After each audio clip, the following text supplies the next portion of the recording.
Bienvenue sur Midi 1, vous suivez Éco-Débat. À l'heure où l'Afrique de l'Ouest modernise ses réseaux routiers et repense ses systèmes de transport, la mobilité électrique apparaît comme une alternative d'avenir. Entre enjeux environnementaux, défis économiques et opportunités industrielles, cette transition suscite de nombreuses interrogations. Pour en débattre, nous recevons sur notre plateau M. Dié Coublé, promoteur du Primate, entendez le prix des meilleurs acteurs de transport aérien, terrestre et maritime, et M. Elie Province, administrateur principal à Alliance Véhicules Verts. Merci à vous, messieurs, d'avoir répondu à notre invitation. Merci bien, monsieur. Monsieur Coublé, la mobilité électrique est-elle une nécessité ou un luxe en Afrique de l'Ouest?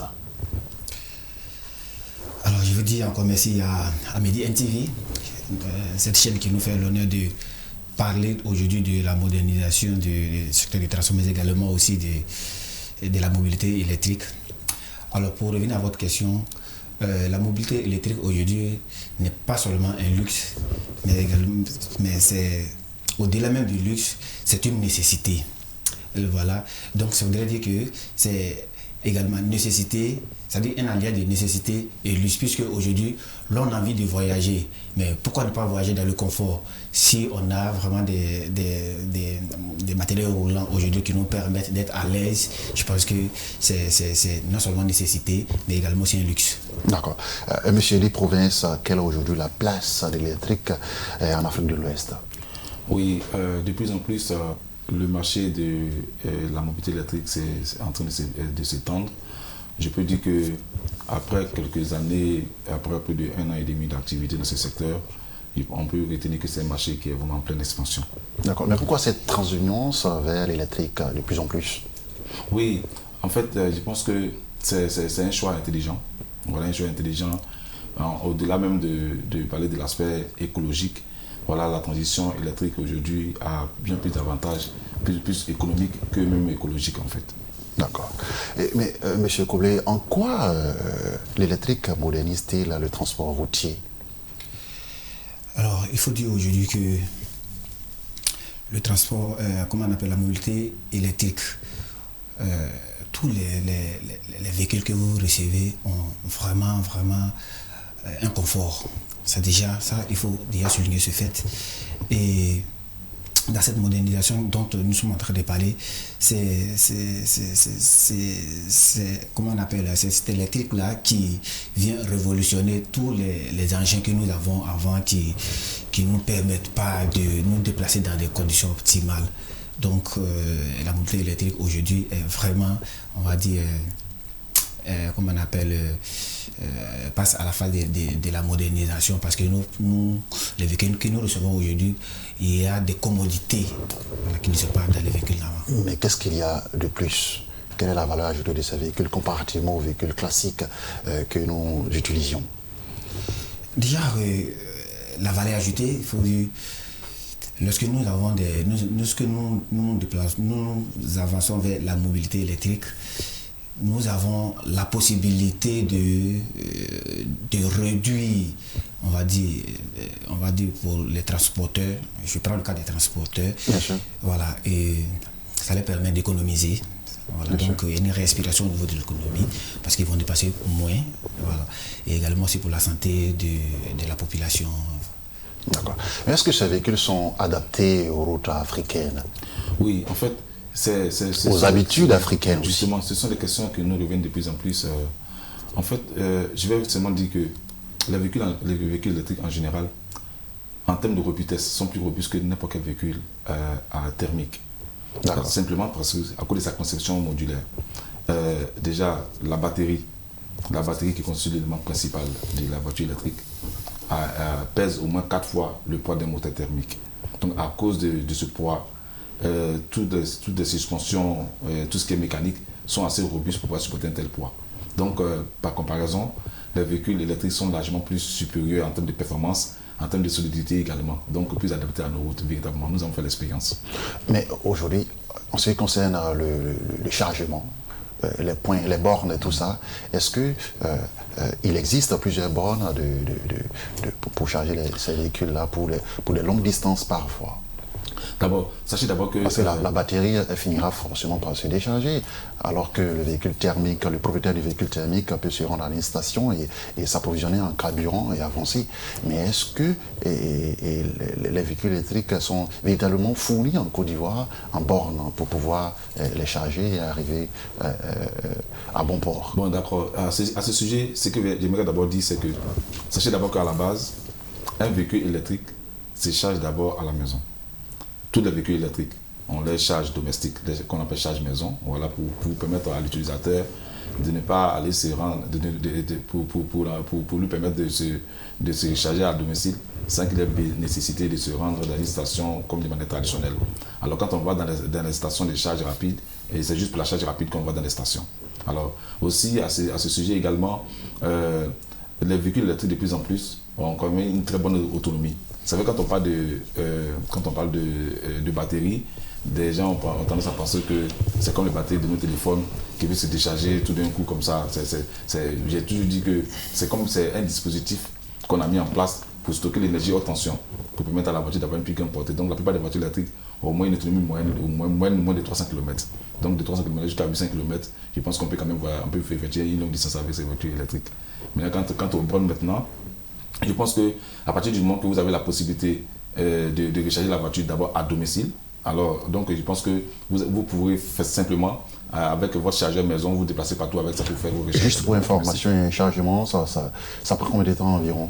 Oui, à la station, à la borne, si vous voulez, à la station électrique, oui. Alors nous sommes autour de 25 à 35 minutes. En fonction du niveau de charge de la batterie avant la charge. Et à la maison, nous sommes entre 2 heures et je veux dire, quand le véhicule est complètement déchargé, il faut combien de minutes pour pouvoir remplir la batterie? Généralement, entre 0 et 80% de la charge, ça dure au plus 30 minutes. À partir de 30 minutes, à partir de 80% de la charge maintenant, la charge devient un peu plus lente en fait. Donc il est généralement conseillé de charger les véhicules électriques jusqu'à 80%. De ne pas atteindre les 100%. Donc du coup, pour atteindre les 80%, il faut juste 30 minutes maximum, vous avez dit atteindre les 30%. D'accord. Monsieur Koblé, est-ce que vous pensez que les acteurs du transport s'engagent réellement vers l'électrique?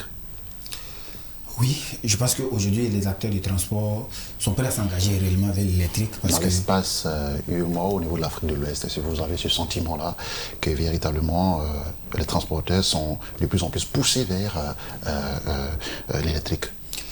Effectivement, il faut le dire. Quand vous voyez le transporteur, c'est un commerçant.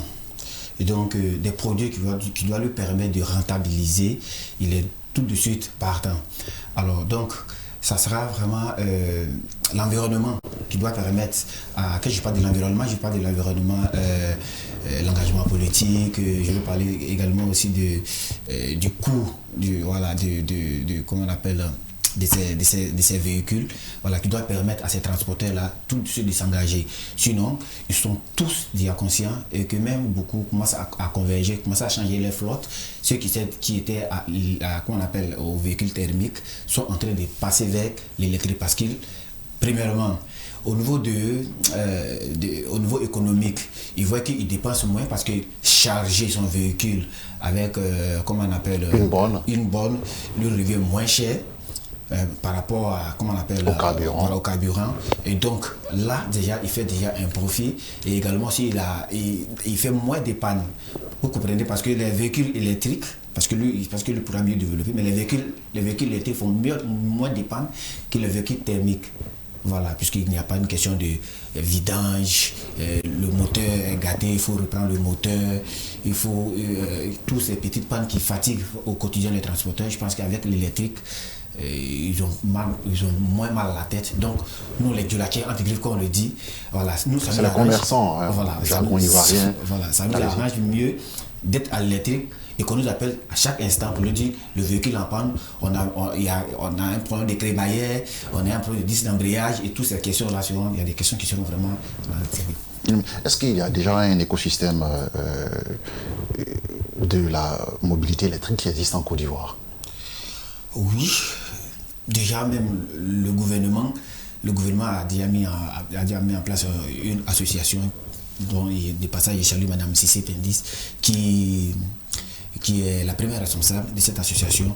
Et je pense que l'ARTI est en train de mettre en place une réglementation, voilà, depuis, je crois, 2021. Ils sont en train de mettre en place une réglementation pour le volet, comment on appelle, pour la mobilité électrique. Aujourd'hui, le gouvernement aussi est en train de prendre des mesures pour accompagner les entrepreneurs qui veulent importer ou même encourager ceux qui veulent faire l'assemblage des véhicules électriques ici. Donc je pense qu'au niveau gouvernemental, il y a également une politique qui s'est mise en place. Okay. Monsieur Eddy Province, on en parle, hein, l'autonomie reste un frein aux véhicules électriques. Est-ce qu'aujourd'hui, on a les moyens véritablement de faire face à cela? Oui, là-dessus, j'aimerais d'abord ajouter un peu, vous avez un peu la question de savoir est-ce que les transporteurs sont de plus en plus tournés vers les véhicules électriques. Alors nous, en tant que société qui fait la distribution des véhicules électriques, j'aimerais vraiment dire que c'est un marché, comme je l'ai dit à l'entame, un marché en pleine expansion. Et je pense que d'ici la fin de cette année, on pourra avoir encore ici plus de 5000 véhicules électriques dans les transports. Il y a un des géants des transports avec qui nous avons signé pour nous commander 2000 véhicules que nous allons bientôt livrer. Parce qu'en fait, à cause des nombreux avantages qu'offre le véhicule électrique, je pense que... C'est seulement au niveau des avantages ou au niveau de la qualité des infrastructures du pays? Oui, en fait, d'abord, je vais d'abord vous donner une information. Allez-y. Là, il faut que vous devez le savoir. Dites-nous. Je prends l'Éthiopie, par exemple. Depuis le début de cette année 2025, voilà, l'Éthiopie a pris un décret d'empêcher l'importation des véhicules thermiques sur le territoire éthiopien. Pendant que le gouvernement a pris ces décisions et qu'aucun véhicule thermique, aucun véhicule à essence ou gazole rentre dans le pays, il n'y avait pas d'infrastructure dans le pays. Vous devez savoir, quand on parle de voitures électriques, que c'est une révolution. Ce n'est pas les mêmes habitudes que nous avons. Voilà, parce que la voiture, je vous dis nécessairement, chercher d'abord à la maison. Donc, quand on parle de voiture électrique, ce n'est pas le véhicule traditionnel où on a besoin forcément de se rendre dans une station classique. Ici, la station est d'abord chez vous, à la maison, vous devez le comprendre. Ça, les gens doivent le savoir. Vous voyez un peu maintenant, en ce qui concerne les bornes, l'avantage, surtout pour le cas de la Côte d'Ivoire, voilà, parce que voilà, c'est que la Côte d'Ivoire est une puissance énergétique dans l'Afrique de l'Ouest et puis dans toute l'Afrique. Nous avons suffisamment l'électricité en abondance aujourd'hui. Alors donc, en ce qui concerne les réseaux de recharge, au fur et à mesure, cela se développe même jusqu'à Korogo, où nous avons livré des véhicules. Voilà, il y a encore des bornes, même si ce sont des bornes privées, mais au moins vous pouvez aller jusqu'à Korogo et vous recharger. Est-ce que l'électrique est économiquement viable pour les usagers? Concrètement, oui, en toute franchise. En toute franchise. C'est-à-dire que, comme je dis toujours aux visiteurs de nos showrooms, je leur dis que les arguments que nous tenons, ce n'est pas forcément des arguments commerciaux. En termes de comparaison, d'abord, puisqu'on parle d'économie, n'est-ce pas?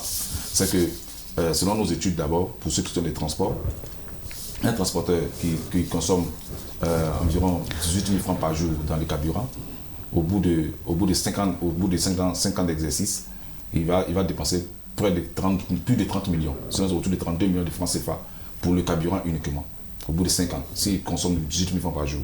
Alors, selon nos études, et vous savez que les publicités mensongères sont interdites par la loi, même si la voiture électrique, même la consommation est écrite, la plupart des voitures électriques. Alors donc, quand on compare avec le véhicule électrique, vous réduisez votre coût de carburant à plus de 80%, au moins. Sinon, moi je préfère dire pour le transport, en fonction du style de conduite, on peut faire une économie considérable de près de 70%. Maintenant, quand c'est en personnel, 80%, parce que les transporteurs ont des styles de conduite qui utilisent plus l'énergie. Donc, alors, si vous consommez, en résumé, 32 millions sur 5 ans pour le carburant, n'est-ce pas, vous aurez à dépenser peut-être autour de 5 millions sur 5 ans pour l'électricité. Donc la différence, déjà, vous pouvez voir que c'est une différence vraiment assez colossale. On vous a bien compris, monsieur Province. Monsieur Koublé, quels acteurs faut-il soutenir en priorité aujourd'hui dans cet écosystème-là? Dans l'écosystème de la mobilité électrique, je pense que les premiers acteurs qu'il faut soutenir, ce sont les transporteurs. Mais les transporteurs, on va dire, qui sont dans le milieu urbain. Parce que vous comprenez que le gaz, comment on appelle, on va dire le gaz qui est dégagé par les véhicules électriques, surtout en milieu urbain, ce sont ceux qui font déjà, on va dire, comment on appelle, on va dire, comment on appelle, le gaz à effet de serre. Et ce sont ces transporteurs-là qui, en masse, vous comprenez, qui en masse, parce que vous comprenez que les villes, en Côte d'Ivoire, les villes sont beaucoup plus saturées que les villages, et que c'est là qu'il y a beaucoup plus de déplacements, et que c'est là également qu'il y a beaucoup plus également aussi de véhicules. Donc on veut parler de Woro, des taxis, et des VTC. Alors donc ces acteurs, si nous commençons déjà à les appuyer, en transformant, en les exhortant à virer vers l'électrique, vous comprenez déjà qu'on résout pas mal de problèmes. Non seulement des problèmes économiques, mais également aussi des problèmes environnementaux. Donc, pour moi, les premiers qui doivent être soutenus, ce sont les transporteurs, mais qui sont dans le milieu urbain. Par la suite, maintenant, on pourra regarder le gouvernement, même l'administration, voilà, comment est-ce qu'eux également peuvent virer, comment on appelle, à des véhicules électriques. Mais est-ce qu'on peut moderniser le transport sans l'électrique aujourd'hui? Moderniser le transport électrique aujourd'hui, je ne dirais pas oui, parce que quand on parle de moderne, ce sont des moyens qui nous permettent maintenant d'être, on va dire, qui va y aller efficacité, confort, innovation, technologie. Alors donc, ces véhicules électriques nous offrent déjà tout ce qui vient à peine de citer là. Donc il faut dire qu'on ne peut pas parler de moderniser le secteur du transport et ne pas vraiment virer ou ne pas maintenant mettre en premier lieu la mobilité électrique. Ok. Quel rôle pour les flottes et les entreprises? Quel rôle? Pour les flottes et les entreprises aujourd'hui, cette question de mobilité. Aujourd'hui, d'abord, lors de notre première année d'existence, je pense que nos principaux clients, c'était les entreprises. Aujourd'hui, les entreprises ont beaucoup plus d'avantages à adopter cette transition électrique. Et là, je pense que le message est suffisamment passé. Les messages vont suffisamment passer. Et de plus en plus des entreprises, même des institutions, voilà, qui sont basées ici en Côte d'Ivoire, nous sollicitent pour leur mettre à disposition des flottes de véhicules électriques. Mais quel rôle doivent jouer ces entreprises-là aujourd'hui? Oui, c'est une question de simple, en fait. Transition écologique. C'est d'accepter cette adoption. Le seul rôle à jouer, c'est d'accepter la transition. Bon, c'est pas si je me fais comprendre. Bien sûr. Voilà, il faut juste accepter cette transition, en fait. Et eu égard à tous ces nombreux avantages que ces véhicules électriques offrent en termes d'écologie, d'économie et toutes ces choses-là, voilà. Leur seul rôle, c'est simplement de soutenir, mais soutenir en adoptant la mobilité électrique. Mais quels partenariats sont aujourd'hui indispensables dans ce secteur? Oui, à ce niveau, j'aimerais vraiment dire que c'est pas forcément un partenariat avec une institution qui va déclencher forcément la transition électrique, mais c'est plutôt une action gouvernementale, une volonté politique en fait, une volonté politique manifestée en fait. Il faut vraiment encourager à travers des actions concrètes et puis des avantages accordés à ces personnes, parce qu'aujourd'hui, quand on parle de mobilité électrique, l'État a plus à gagner même que le privé. D'accord. Est-ce qu'aujourd'hui l'électrique peut améliorer la qualité de la vie urbaine, Monsieur Collé? Oui, déjà merci. Avant de répondre à cette question, je voulais rapidement rebondir sur allez-y. Effectivement, aujourd'hui, il faut une volonté gouvernementale. Je voudrais d'ailleurs même saluer certains pays de l'Afrique de l'Ouest, notamment le Bénin, le Togo, le Ghana, qui ont décidé même pour ce qui est l'importation des véhicules électriques d'aller à 0% de taxes. Donc vous comprenez que déjà ça encourage les transporteurs parce qu'ils savent qu'à l'arrivée, ils n'ont pas de taxes à payer. Donc rapidement, tous ceux qui ont des véhicules vieillissants, ils sont déjà tentés à renouveler leur parc, mais toujours à virer vers ce qu'on appelle les véhicules électriques. Notamment sur le Nigeria, à l'Est, j'aime également cette innovation à leur niveau parce qu'ils encouragent les entreprises locales qui veulent produire des véhicules électriques sur les champs avec une génération sur au moins 5 à 10 ans. Voilà. Donc, quand ces initiatives également gouvernementales sont déjà prises, ça permet aux entrepreneurs, ça permet aux entreprises tout de suite déjà de s'engager.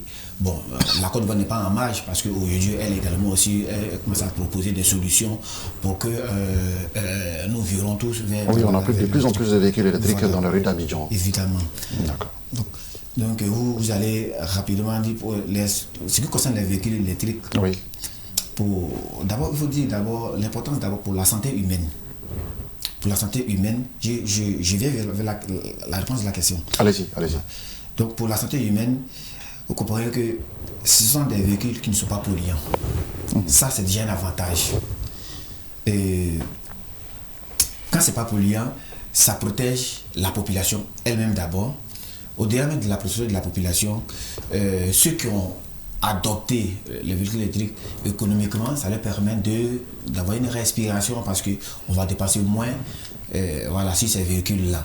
Quand on parle de dépenses moins, c'est-à-dire que ce soit pour des transporteurs ou même à usage, on va dire, personnel, mais ce qu'il faut retenir, c'est que ces véhicules nous permettent d'économiser. Voilà, donc tout ce que nous faisons à la fin, si ça nous permet d'avoir une plus-value, je pense que c'est mieux de s'engager. D'accord. Monsieur Eddy, Province, je vous retourne la même question. Est-ce que l'électrique peut améliorer la qualité de vie urbaine? Oui, naturellement. Aujourd'hui, avec les défis environnementaux qui s'imposent à nous, je pense que pour tous les États, dans tous les États, je prends d'abord un exemple, le cas de la Chine. Au départ, lorsque je parlais avec un partenaire chinois, il m'a dit que chez eux, en Chine, dans toutes les grandes villes, vous allez le remarquer, dans les transports, ce n'est pas un décret gouvernemental. Mais la population a compris qu'il faut passer à l'électrique. Vous ne verrez pas de véhicules pour faire l'usage des taxis en Chine qui ne sont pas un véhicule électrique en fait. Alors, parce que comme ils l'ont dit, même un idiot, c'est ce que mon partenaire m'a dit, ne peut pas se permettre de faire les taxis avec un véhicule thermique. Parce qu'en fait, les avantages sont vraiment nombreux. D'abord, la qualité de la vie, d'abord, c'est que ce sont des véhicules qui ne polluent pas du tout. Voilà, et surtout aussi la sécurité. Ce groupe d'investisseurs, voilà, de constructeurs automobiles qui sont spécialisés dans les véhicules électriques, j'ai vraiment mis l'accent surtout la sécurité. Et aussi, sachez, un véhicule qui ne pollue pas du tout. Et donc, on est tous d'accord que l'impact sur la santé humaine est assez considérable en fait. Et donc, les États qui sont beaucoup plus souciés sur la santé publique, de plus en plus encore, mènent des actions, n'est-ce pas, pour que l'adoption soit vraiment rapide et effective. Okay. Est-ce que vous pensez que les pays d'Afrique de l'Ouest font montre de cette volonté de migrer vers l'électrique? Oui. Est-ce que vous avez ce sentiment-là aujourd'hui? Oui, déjà depuis cette année 2025. À part peut-être des initiatives privées ou personnelles au travers desquelles on voit des véhicules partager les mêmes trottoirs avec nous à Abidjan ou à Dakar ou encore en Guinée-Bissau ou au Mali. Est-ce que vous pensez que les gouvernants ont véritablement cette envie de passer à l'électrique et de tourner la page du thermique? Je dirais encore oui. Ce qu'il faut savoir, c'est que depuis 2025, la CEDEAO a fait mettre en place une commission qui travaille sur la réglementation des véhicules électriques. Donc, il faut comprendre déjà que c'est une volonté gouvernementale. Voilà. Du moment où on met en place une commission qui travaille sur une réglementation, ça veut dire qu'on voudrait amener la population, on voulait amener nos transporteurs ou bien nos concessionnaires ou tous ceux qui sont dans des secteurs d'activité là, on va dire d'être responsables, voilà, de réglementer afin que chacun puisse prendre sa part, voilà, de développement. Donc je peux dire qu'il y a une volonté au niveau comment on appelle, une volonté politique au niveau de l'Afrique de l'Ouest. D'accord. Vous partagez le même avis que lui, M. Eddy, Province? Oui, bon, de toute façon, quand vous savez, les réalités africaines sont parfois différentes des réalités des autres pays, vous savez, ou des autres continents.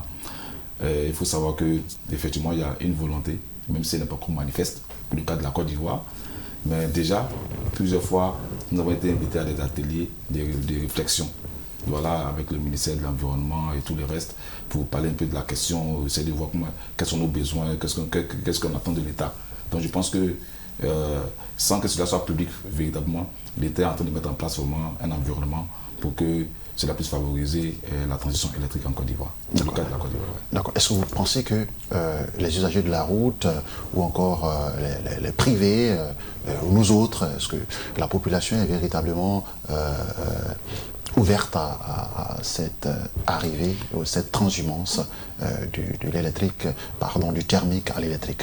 Oui, la question. Au niveau de la population, je pense qu'il n'y a pas de problème. C'est vrai qu'il y a encore quelques personnes qui se font passer pour des experts et qui ont vraiment des idées préconçues sur les véhicules électriques. En fait, là, je vais vous le dire.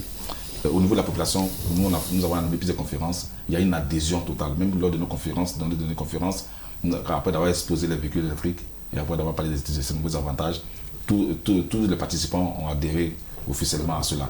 Mais le problème c'est quoi? C'est que ce sont des idées préconçues. Vous voyez, l'Africain, surtout l'Ivoirien, on est un peu habitué aux véhicules thermiques. Mais ce que j'aimerais dire ici à tous ceux qui nous écoutent, c'est que si les véhicules thermiques ont existé pendant longtemps et qu'aujourd'hui n'ont pas de véhicules électriques, sachez que cette nouveauté vient pour surpasser, pour dépasser ce que vous connaissez déjà. Ça, sincèrement, pour ceux qui l'ont déjà utilisé, ça, je vous montre un défi.